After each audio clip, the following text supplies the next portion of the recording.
ನಮಸ್ಕಾರ ಸ್ನೇಹಿತರೆ. ನನ್ನ ಮನದಾಳದ ಮಾತು ಅನ್ನೋ ಒಂದು ಕಾನ್ಸೆಪ್ಟಲ್ಲಿ ನಾನು ಮಾತಾಡಬೇಕು ಅಂದ್ಕೊಂಡಿರುವಂಥ ಒಂದು ವಿಷಯ ಏನೆಂದರೆ ಪ್ರಯತ್ನ, ಟ್ರೈ. ನಾವು ಜೀವನದಲ್ಲಿ ಯಾವುದೇ ಒಂದು ಗೋಲನ್ನು ಅಥವಾ ಏನಾದರೂ ಒಂದು ಗುರಿನ ಇಟ್ಕೊಂಡು ಆ ಕನಸನ್ನು ಇಟ್ಕೊಂಡು ಅದನ್ನು ತಲುಪಲಿಕ್ಕೆ ಇಚ್ಛಿಸಿದಾಗ ಮೊದಲನೇದಾಗಿ ನಮ್ಮ ತಲೆಯಲ್ಲಿ ಬರೋದು ಹೇಗೆ ಪ್ರಯತ್ನ ಪಡಬೇಕು, ಟ್ರೈ. ಯಾಕಂದರೆ ಏನೇ ಒಂದು ಪ್ರಯತ್ನ ಪಟ್ಟಾಗ ಮೊದಲೇ ಬಾರಿಗೆ ಅದು ಸಕ್ಸಸ್ ಸಿಗಲ್ಲ,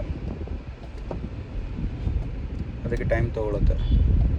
ಸೊ ಫಸ್ಟ್ ಒಂದೆರಡು ಸಲ ಪ್ರಯತ್ನ ಪಟ್ಟಾಗ ಅದು ಸಕ್ಸಸ್ ಸಿಗದೇ ಇದ್ದಾಗ ಕೆಲವರು ಅಲ್ಲಿಗೆ ಅರ್ಧಕ್ಕೆ ಬಿಡ್ತಾರೆ. ಇಲ್ಲಿ ನಿಮ್ಮ ಒಂದು ಮನೋಸ್ಥಿತಿ, ಮೆಂಟಲ್ ಟಫ್ನೆಸ್, ಎಷ್ಟು ಸ್ಟ್ರಾಂಗ್ ಇದ್ದೀರಾ ನೀವು ಅನ್ನೋದು ಮ್ಯಾಟ್ರ್ ಆಗುತ್ತೆ.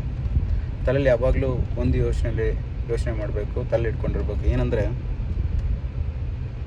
ಪ್ರಯತ್ನ ಪಟ್ಟರೆ ಏನಾಗುತ್ತೆ, ಒಂದು ಸಕ್ಸಸ್ ಸಿಗತ್ತೆ, ಇಲ್ಲ ಫೇಲ್ಯೂರ್.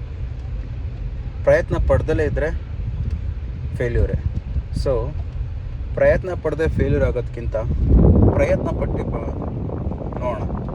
ಸಕ್ಸಸ್ ಸಿಕ್ಕಿದ್ರೆ ಓಕೆ, ಬಂದರೆ ಬೆಟ್ಟ, ಹೋದರೆ ಟಾಟಾ, ಅಷ್ಟೇ. ಏನೂ ಜಾಸ್ತಿ ಟೆನ್ಷನ್ ತೊಗೋಬಾರ್ದು.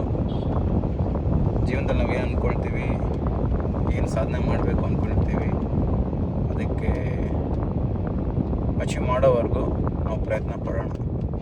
ಆವಾಗಲೇ ಒಂದು ಜೀವನಕ್ಕೆ ಒಂದು ಅರ್ಥ. ಓಕೆ, ನನ್ನ ಇದೊಂದು ಚಿಕ್ಕದಾದ ಮನದಾಳದ ಮಾತು ಹೇಳಿದ್ದೀನಿ. ಇಷ್ಟ ಆದರೆ ಲೈಕ್ ಮಾಡಿ, ಸಬ್ಸ್ಕ್ರೈಬ್ ಮಾಡಿ. Thank you.